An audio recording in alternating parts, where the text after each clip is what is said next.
Hello and welcome. My name is Cash the Stampede, and in the next few Skull and Bones videos we will show off my current ship setups that I've been using in Season 2. These ships are my go-tos, my sweet cheeses, my good time boys. And if you've seen any of my other videos for Skull and Bones, you may recognize one or two during the showcase. Now, these are not just the meta builds that the entire community uses or anything like that, so you don't have to rush out and try to replicate it, but since the ships in Skull and Bones are better if you build towards their strengths, you still may see a few familiar looking setups going forward. I'll do my best to inform you where you can find these components so you can try to make a similar build yourself, and leave any questions you have in the comment section. But some of these drop randomly, so mileage may vary on how quickly you can acquire them. With that out of the way, say hello to the Almighty. This is my flagship in Skull and Bones, and if you see it in the wild, just know that I am taking on something strong. Forts, world bosses, sea monsters. Basically, if it could do big damage in the Indian Ocean, the Almighty can take it.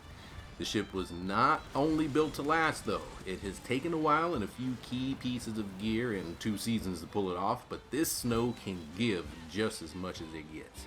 So while I attack the Oostin capital in the background, let's take a quick glance at my tank build for the snow in Skull and Bones. After that, we will go into a more detailed look at each piece of equipment and their perks. Now, the Almighty falls into the Snow ship class. The flavor text for the Snow reads, "A ship with increased durability that can hold its ground in a fight." It specializes in bracing against incoming attacks. The ship size is medium, which is the largest ship that we can make at this time, and this specific Snow has been upgraded to level 6 of 6, which is the highest that you can upgrade your ship currently. Now, the ship type is tank, which as mentioned specializes in bracing against incoming damage, which means that the tank excels in defense. Its perks are tenacity, deep blue, and vindictive. Tenacity recovers brace strength by 4% per second while bracing, also increases brace strength by 150% and brace strength recovery by 100% when compared to other non-tank class ships. The Deep Blue perk, which is available for each and every one of our ships at upgrade level 3 of 6, will improve your turning speed while traversing seas. The Vindictive perk, which is available only for the Snow at upgrade level 6 of 6, will increase your weapon damage for 20% for 20 seconds after bracing. Now, on offense, we are looking at the Twin Winch Ballista on our bow. On port and starboard, we have a set of Carronade Cannons, along with the Dardanelles. I always am not too sure how to pronounce that, but we have those on the stern. Those are our bombards. Our auxiliary weapon, we have the Warhammer, a set of rockets that we can use. And then on defense, we have our armor, which is the Buccaneer's Oath. Damage mitigation for the Oath puts our armor at 1284, our explosive at 20%, flooding at 15%, fire at 20%, and piercing at 20%. Damage mitigation, by the way, is your ship's ability to resist different damage types. Moving along to furniture, we are looking at the water tank, the Compagnie Screens, the Compagnie Spirits Locker, the Scupper Station I, the Lemari Makanan I, and the Fatana Station I. For those of you who only needed a quick glance at what we're doing over here, hey, thank you for coming out. I hope you got everything you needed, and we hope to see you next time. But for those of you who need a little bit more of a detailed look into the weapon stats, the perks, as well as the perks for the furniture components that we have on the Almighty, well, the second half of the video will be for you. Starting with the Twin Winch Ballista, the flavor text reads, "The double winches of this ballista can be further cranked for greater draw weight and power." We're looking at a damage of 860, reload time of 1 second. The maximum range is 1350 meters, 1 total gun port for this one, and a fire rate of 1 second.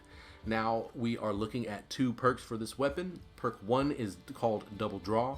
This weapon can be charged twice as long for increased damage and range, and at maximum charge, damage increases to 600% and ranges to 1350 meters.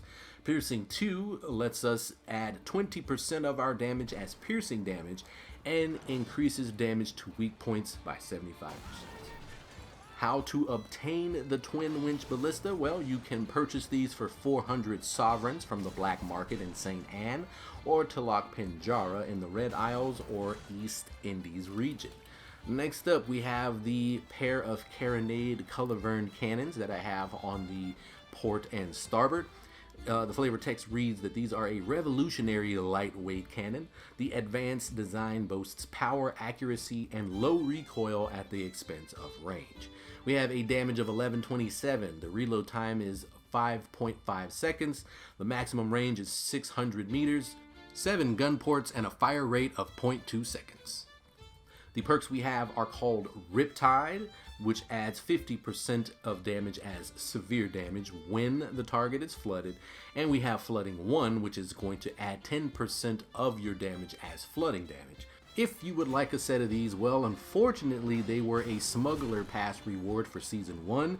You can still get a set, but they are randomly rolled from chests you can acquire from the black market in St. Anne or Talak Pinjara in the Red Isles or East Indies region. Next up is the Dardanelles Guns, our bombards. Flavor text says that this is a massive Ottoman weapon of terrifying might. The guns are fired in unison for maximum devastation.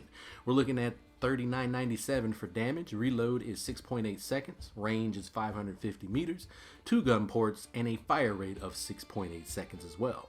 The perks are Unison, which allows all weapons in the same quadrant to fire simultaneously, so if you use them on the port or starboard, you get an extra gun and it also fires at the same time, and Explosive 3, which adds 30% of your damage as explosive damage in a 40-meter blast radius. Now, obtaining a set of Dardanelles guns in Season 1 was as easy as purchasing them for 350 sovereigns from the black market, but now they are a potential reward from chests that you can buy from the black market. Yes, this is a random roll. Next up, the Warhammer Rockets. This weapon quite literally levels the playing field by raining down large explosive rockets from above, says the flavor text. We're looking at a damage of 19,396. That means that is 1939 per rocket. Reload time is a full 20 seconds, so make sure you use this sparingly. Range is not very great without extra furniture. You're looking at 300 meters, 1 gun port, and a fire rate of 0.21 rockets per second. The perks are Rocket Artillery, which it fires a volley of 10 heavy rockets instead of many smaller rockets. Perk 2 is Explosive 2, which adds 20% of damage as explosive damage in a 35-meter blast radius.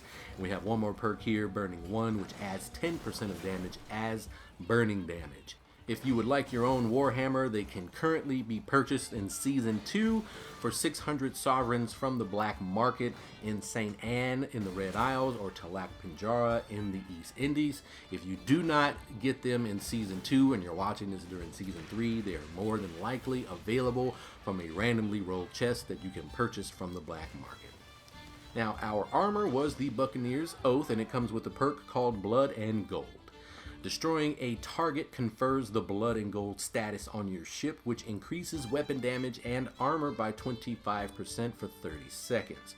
The Buccaneer's Oath can currently be purchased from the black market for 450 sovereigns, but if you are watching this in Season 3 going forward, you will have to leave a comment so I can let you know how to currently get a set of the Buccaneer's Oath armor, because I am not sure how to get them after Season 2. Now we are going to move on to furniture. First up, we have the water tank, which reduces crew stamina depletion by 50% while bracing and increases stamina recovery by 20%. You can currently purchase this from the black market for 2,500 pieces of 8. Next, we have the Compagnie Spirits Locker. This reduces crew stamina depletion at the start of bracing by 20% while slowed by any status effect. This also increases damage mitigation by 15% when bracing and increases armor rating of your equipped armor by 7%. If you are looking to get a set of these, you cannot purchase these. These are randomly rolled from the Black Aria chest, which drops from Armand Hubag. Next, we have the Compagnie Screens, which reduces incoming area effect damage from enemy ships by 15%, Also reduces incoming burning charge by 7% and increases max hull health by 3%. These are also unavailable for purchase. They are randomly rolled from white Aria chests, which drop from Bertrand Huback. Next we have the Scupper Station, or Scupper Station, not entirely sure which way to say it, but while under the effects of flooded, this reduces crew stamina depletion while trimming sails by 15% and while bracing by 10%. This is a drop you can get randomly from chests from the Soleil Royale. Furniture part number 5 is the Lemari Makanan I. This increases crew stamina recovery speed by 13%, increases max stamina by 5%, and increases torn sails charge by 3%. Also not available for purchase. This is a drop from the Renpa Convoy. This comes from their gold chests. And finally, furniture part number 6 is the Fatana Station. This increases secondary rocket damage and damage to structures by 12%. The Fatana Station can currently be purchased in Season 2 for 300 sovereigns from the black market.